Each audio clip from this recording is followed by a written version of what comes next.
तो हेलो बच्चा लोग, कैसे हैं आप लोग। Welcome to the English extra class. तो बच्चों, जैसा हमने पहले पोएम में पढ़ा था, द डस्ट ऑफ स्नो वाला जो पोएम था हम लोग का, तो उसी में जो है नीचे एक और पोएम दिया हुआ है सेकंड पार्ट करके, जिसका नाम है फायर एंड स्नो। इसको भी लिखे हैं रॉबर्ट फ्रॉस्ट ही। तो चलिए पहले इस लाइन को पढ़ लेते हैं कि उन्होंने इस पोएम में क्या क्या लाइंस लिखी हैं, फिर लाइन बाय लाइन उसके डिटेल समरी को पढ़ेंगे, यानी उसके एक्सप्लेनेशन को पढ़ेंगे। तो चलिए पहले लाइन को देख लिया जाए। कहते हैं रॉबर्ट फ्रॉस्ट कि some says the world will end in fire, some says in ice. From what I have tasted of desire, I hold with those who favors fire. But if it had to perish twice, I think I know enough of hate to say that for destruction ice is also great and would suffice. तो बच्चों, चलिए हमने ये poem तो पहले नजर में देख लिया है, अब इसको लाइन बाय लाइन एक्सप्लेन कर देते हैं हम आपको, ताकि आप इसके अच्छे मीनिंग को समझ जाएं। तो चलिए पढ़ते हैं। कह रहे हैं कि some says the world will end in fire. ठीक है, रॉबर्ट फ्रॉस्ट कहते हैं कि किसी किसी के अनुसार, कुछ लोगों के अनुसार ये है कि जो दुनिया है वो फायर से खत्म होगा, आग से खत्म होगा, आग में जलकर ये दुनिया खत्म हो जाएगा। फिर सेकंड लाइन है सम सेज इन आइस, और कुछ कहते हैं कि आइस से। आइस एज से कैसे खत्म होगा कि जैसे आइस एज आ गया, बर्फ से पूरा दुनिया ढक गया और खत्म हो गया दुनिया।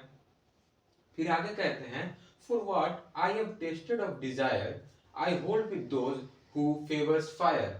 देखिए यहाँ पर रॉबर्ट फ्रॉस्ट जो कहते हैं कि लोगों के अंदर इतना डिजायर बढ़ गया है, आजकल के लोगों के अंदर इतने इच्छाएं बढ़ गई हैं कि वो जो है इच्छा कम ही नहीं हो रहा है और जरूरतें बढ़ती जा रही हैं। जैसे रॉबर्ट फ्रॉस्ट एक एग्जांपल देते हैं कि जैसे आजकल की दुनिया में जो पेड़ों की जो है जरूरतें बहुत बढ़ गई हैं। आजकल हर चीज पेड़ से बन रहा है, लकड़ियों से बन रही है। तो क्या होगा कि जैसे जैसे हम लोग पेड़ काटते जाएंगे तो क्या होगा कि ग्लोबल वार्मिंग बढ़ेगा। ग्लोबल वार्मिंग बढ़ने की वजह से ये दुनिया जो है एक एक जो है आग का गोला में तब्दील हो जाएगा, फायर में, जिसको वो बोल रहे हैं फायर। ठीक है, यहाँ पर ये क्या बोलते हैं रॉबर्ट फ्रॉस्ट, जो फायर है उसको ये डिजायर से भी कनेक्ट करते हैं। ठीक है, फायर को ये डिजायर से भी कनेक्ट कर रहे हैं कि आजकल लोगों के अंदर इतना इतना जरूरत बढ़ गया है लोगों का कि वो एक दिन फायर का रूप लेगा और ये दुनिया खत्म हो जाएगा। ठीक है, उसके आगे कहते हैं कि if it had to perish twice, कहते हैं कि अगर दुनिया को दोबारा खत्म होना हुआ तो वो आइस के वजह से होगा। कहते हैं कि I think I know enough of fate to say that for destruction ice. Ice से कैसे होगा कि जैसे कि कहते हैं कि एक तो उनका मीनिंग है कि आइस एज आ जाए और ये दुनिया खत्म हो जाए, लेकिन उनका कहना है कि उनका जो लोगों से, आइस का जो कनेक्शन है लोग से वो कर रहे हैं कि जैसे हम लोग आम भाषा में भी कहते हैं कि यू आर सो कोल्ड, बोलते हैं ना कि तुम बहुत ही पत्थर दिल हो। ठीक है, तो वही यहाँ पर बोल रहे हैं कि हेट को जो है, यहाँ पर जो हमारे रॉबर्ट फ्रॉस्ट है, हेट को जो है वो आइस से कनेक्ट कर रहे हैं। ठीक है, और फायर को डिजायर से।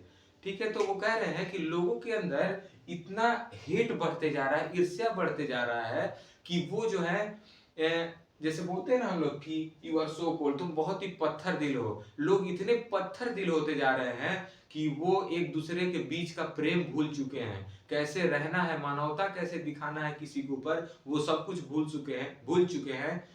और यही जो होगा एक आइस एज लाने का कारण होगा, और इसी हेट रूपी आइस में ये पूरी दुनिया दब जाएगी और एक दिन खत्म हो जाएगी। फिर आगे लिखते हैं कि is also great and would suffice. ये जो है हेट या फिर आइस, ये बहुत ही सफिशियंट है इस दुनिया को खत्म करने के लिए। तो बच्चों, ये रहा फायर एंड आइस जो कि रॉबर्ट फ्रॉस्ट के द्वारा लिखा गया है, उसका लाइन बाय लाइन एक्सप्लेनेशन या फिर कहिए डिटेल्ड समरी। तो बच्चों, अगर ये वीडियो आपको अच्छा लगा हो तो इस वीडियो को एक लाइक करिएगा और हमारे चैनल को सब्सक्राइब जरूर करिएगा। और आपके भाई बंधु जो भी बोर्ड का एग्जामिनेशन का तैयारी कर रहे हैं, तो हमारे चैनल से, हमारे एजुकेशनल प्लेटफॉर्म से उनको जुड़ने के लिए जरूर बताइएगा। तो चलिए मिलते हैं अगले वीडियो में। बाय बाय, जय हिंद।